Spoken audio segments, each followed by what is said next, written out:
puasa. Kemudian mengendalikan telinga, mendengar yang bukan haknya. Kalau ada orang ngegosip ya Bu, ada orang ngegosip, yang dosa itu bukan cuma yang ngegosip, termasuk juga kambing congeknya itu Bu. Termasuk pendengar setianya itu berdosa juga. Ya nggak jadilah orang cerita kalau nggak ada yang ngedengerin, betul nggak kira-kira? Makanya ada ibu-ibu yang cerita sama saya, Ustadz, gimana caranya ya biar saya ini berhenti ngerumpi, berhenti ngegosip. Soalnya saya kalau sehari yang nggak ngegosip, demam rasanya. Gampang Bu, kata saya, kalau pengen betul ngegosip, silahkan ngegosip sepuas-puasnya, ngerumpi sepuas-puasnya, tapi jangan ngajak kawan. Ngegosipnya sendirian, ngoceh aja di dalam kamar, ngadepin kaca itu Bu. Tiba anaknya ngintip, emak gua gila kata dia, ngegosip kok sendirian. Kan jadi dosa ngegosip itu kalau punya kawan. Kalau sendirian nggak masalah. Ini buat ibu-ibu yang sudah kecanduan akut ngegosip. Kalau yang udah nggak kecanduan kan enak. Ini obatnya, terapinya agar kita tidak membicarakan aib orang lain. Jadi mendengar saja itu sudah termasuk dosa. Apalagi kita berbicara. Apalagi kita mengatakan. Dosa yang paling mudah dibuat itu dosa lisan. Makanya Nabi ditanya tentang perkara yang paling banyak memasukkan manusia ke dalam neraka, kata Nabi, al-famu. Perkara nomor 1 yang paling banyak memasukkan manusia ke dalam neraka adalah mulutnya sendiri. Gibahnya, nyinyirnya, fitnahnya, adu domba, namimahnya. Karena begini Bu, sebaik apapun kita ingin memperbaikinya, fitnah yang sudah terlanjur disebar, itu takkan sepenuhnya bisa diperbaiki. Makanya ada santri yang nanya sama kiainya, Pak Yai, mengapa kita nggak boleh gibah, nggak boleh fitnah? Kata kiai, biar kamu mudeng sini, ambil kemoceng. Tahu kemoceng ya Bu? Sula itu, yang terbuat dari bulu ayam. Kamu jalan dari sini ke kali, kamu lepas satu persatu bulunya itu, sampai habis. Nanti sudah habis, kamu balik lagi ke sini, bulu yang sudah terlanjur dilepas, kumpulin lagi. Balik dia, begitu ngadap kiai sudah ngumpulin bulu, Pak Yai, yang bisa terkumpul tinggal sedikit. Nah yang lain mana bulunya? Nggak tahu, diterbangkan angin ke sana kemari. Udah nggak ketemu lagi. Itulah bahayanya ghibah. Itulah bahayanya fitnah. Kalau sudah terlanjur menyebar, sekuat apapun engkau ingin memperbaikinya, hanya sedikit hasilnya. Tunggu aja pertanggungjawabannya di akhirat nanti. Makanya wal ghaibatu asyaddu minaz zina. Ghibah itu lebih kejam daripada berzina. Loh kok bisa?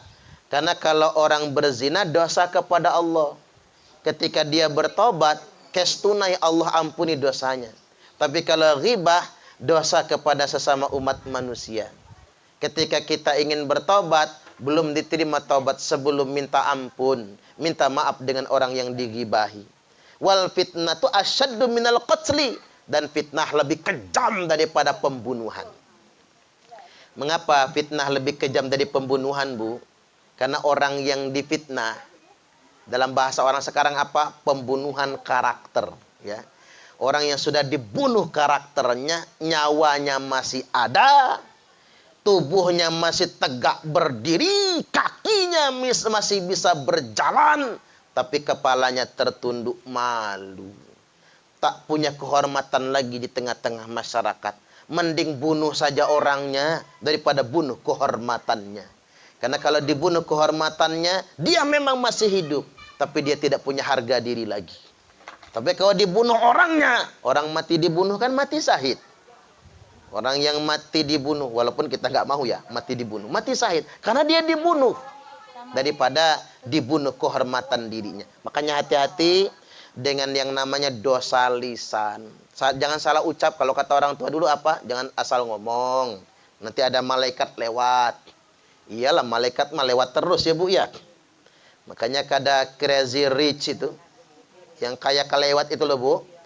Ngomong apa dia, Tuhan aja bingung bikin gua miskin, kata dia. Akhirnya sekarang ditangkap polisi kan. Oh, ternyata kayanya itu bohong. Penipuan ya Bu ya. Dari hasil perjudian. Ngomongnya trading saham, ternyata penipuan. Perjudian. Tapi mungkin Allah tidak akan murka sama dia sebelumnya. Dan mungkin dia takkan sesial ini ya Bu. Takkan sesial itu ditangkap Mabes Polri seandainya mulutnya nggak takabur. Lisannya nggak salah ucap. Makanya hati-hati dengan lisan. Makanya ada perempuan ngomong begini. Dilamar cowok. Cowoknya ngelamar itu wajar dong. Karena si cowok ini sudah banyak keluar modal. Kasih duit, kasih duit, kasih duit. Begitu sudah wisuda, kan ada udang di balik bakwan. Balas jasa ge, gua sudah nguliahin lo.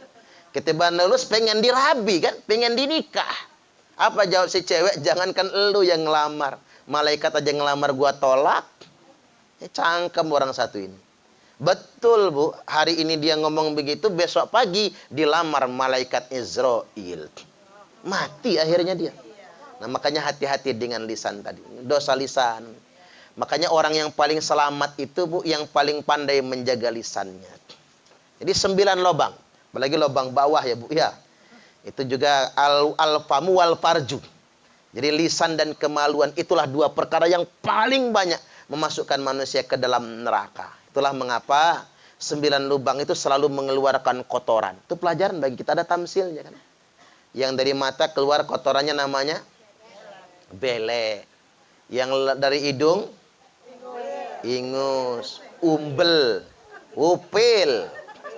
Yang dari kuping congek bencul. Ngapain jijik, uang punya kita sendiri Bu. Kalau punya orang mah iyalah. Yang punya kita sendiri kok. Yang dari mulut, kalau dari mulut namanya apa? Itu iler, ludah ya Bu, ences. Yang paling sengit apa namanya? Iler. Apalagi yang di bawah Bu, air kencing. Yang di belakang pisang goreng. Itu yang masih sehat. Kalau nggak sehat lagi bubur kacang hijau namanya ya Bu. Kalau lagi masuk angin. Nah bayangkan coba. Artinya semua mengeluarkan kotoran.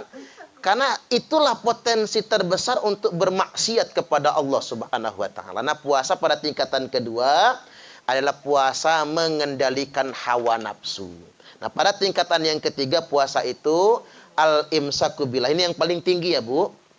Puasa itu al-imsaku billah, yakni mendekatkan diri kepada Allah Subhanahu wa Ta'ala. Tapi harus lulus dulu yang 2. Mengendalikan dari yang membatalkan, lulus. Mengendalikan dari hawa nafsu, lulus. Baru dia naik kepada al-imsaku billah. Puasa itu semakin mendekatkan diri kepada Allah. Tandanya apa? Kelihatan dari amaliyah kita. Meningkat.